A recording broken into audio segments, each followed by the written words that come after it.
And here's where I figured out that my go-to camera really has a hard time with wind noise.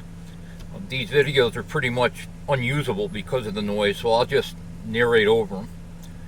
I'm visiting the Delta 9 Minuteman Missile National Historic Site, which is off exit 116 of Interstate 90.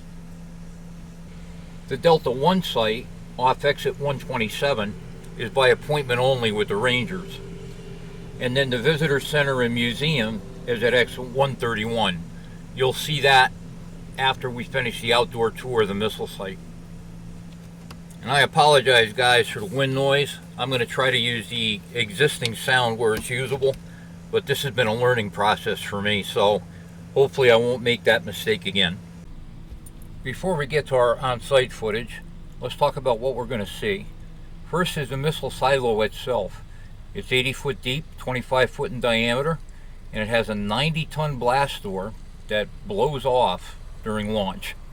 Inside is a Minuteman missile with a single warhead of 1.2 megaton, and the glass enclosure allows Russian satellites to verify the contents of the silo. The Minuteman missile is a 3-stage ICBM powered by solid rocket motors. What made it revolutionary was its maintenance cycle. Prior to this, ICBMs were liquid fueled, and they took a lot of maintenance. Because of the solid rocket boosters, very little to no maintenance was required over an extended period of time. When I looked at the missile inside the silo, I was really struck by how small the warhead was. It's only about 16 inches in diameter and about 4 foot high. I guess it weighs about 550, 600 pounds. For a 1.2 megaton warhead, it's really small. The support building houses an emergency generator in case grid power is cut, and also contains a chiller unit that keeps the silo at about 60 degrees Fahrenheit. This is the personnel hatch. It weighs 5 tons and it uses multiple combination locks to grant entry. It takes about 45 minutes for it to fully open. In case of war, the silo personnel had the ability to receive transmissions from airborne aircraft, specifically Looking Glass. It did so using a UHF antenna that was hardened with layers of concrete and steel, making it resistant to damage by nuclear blast. This tower-looking thing is actually a physical security system that would detect motion both in and outside the perimeter fence. If security was breached, it would immediately sound the alarm at the nearest outpost for security police.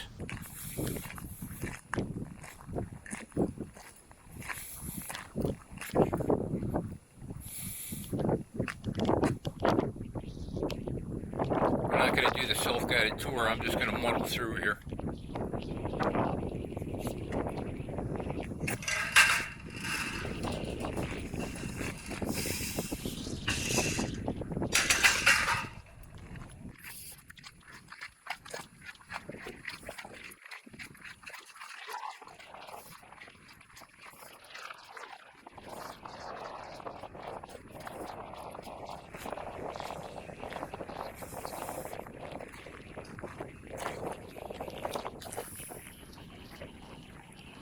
See, this is where the door would slide open.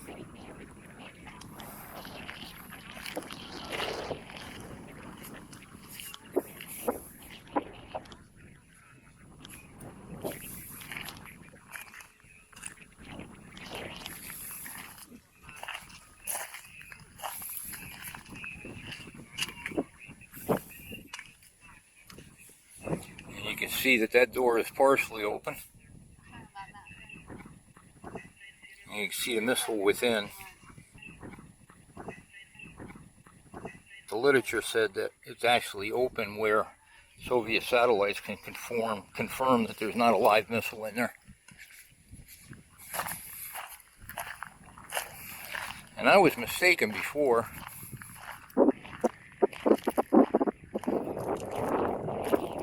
Here's how the silo cover rolls back. You can see it's got a track there.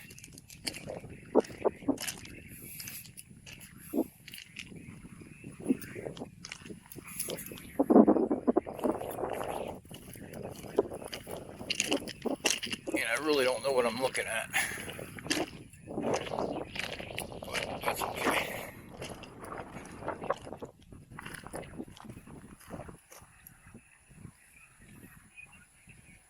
Maybe the entrance to a control center or a maintenance hatch. I don't know. Here's a personnel hatch access.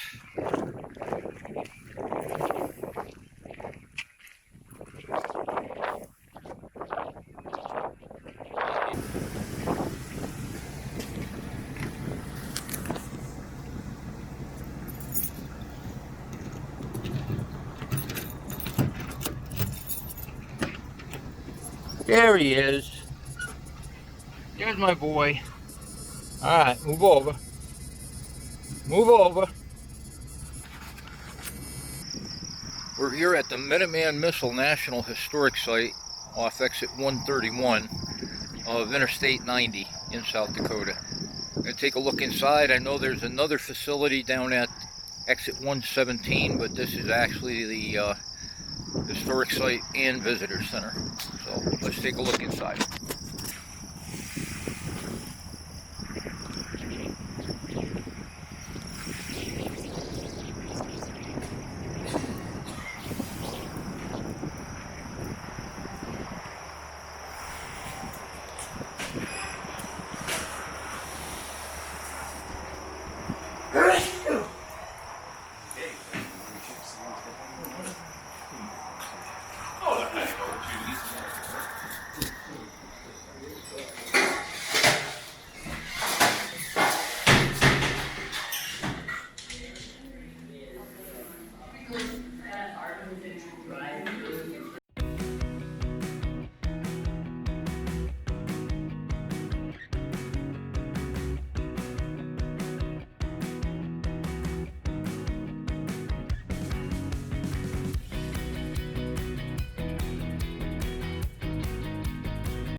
This is a pretty impressive display.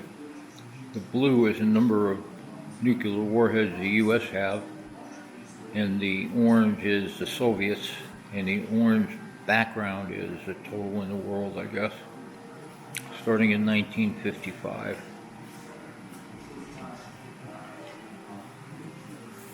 But look at that peak.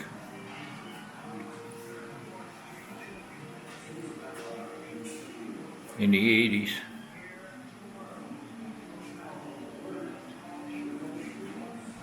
And how it comes down to parity over time. These are civilian defense supplies. I remember seeing these at Shea Stadium spread around when I went to a Mets game with my father.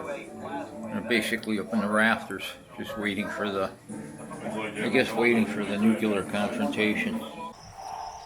I took about 30 minutes and went through the museum. You could probably spend an hour in there, but it's a very compact history of the Cold War, specifically the deployment of ICBMs.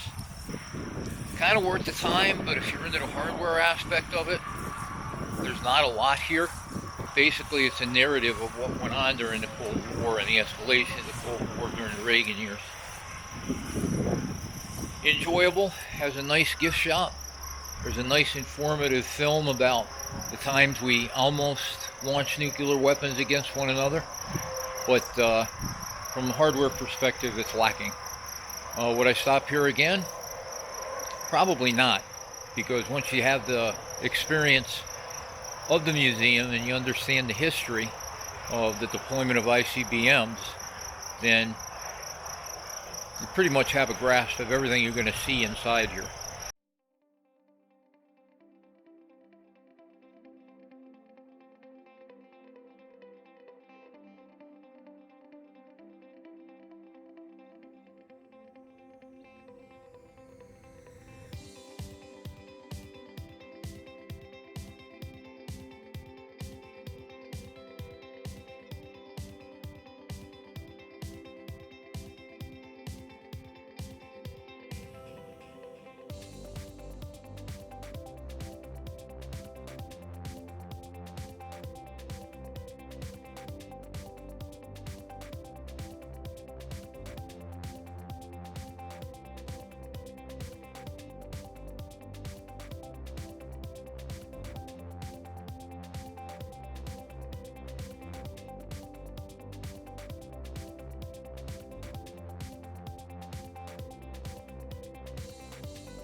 Wall is a great place to come to spend a morning or an afternoon, especially to get out of the heat, to pick up some unique souvenirs, whether you want black gold or discount t-shirts. I got 5 for $10, which I think is really cool.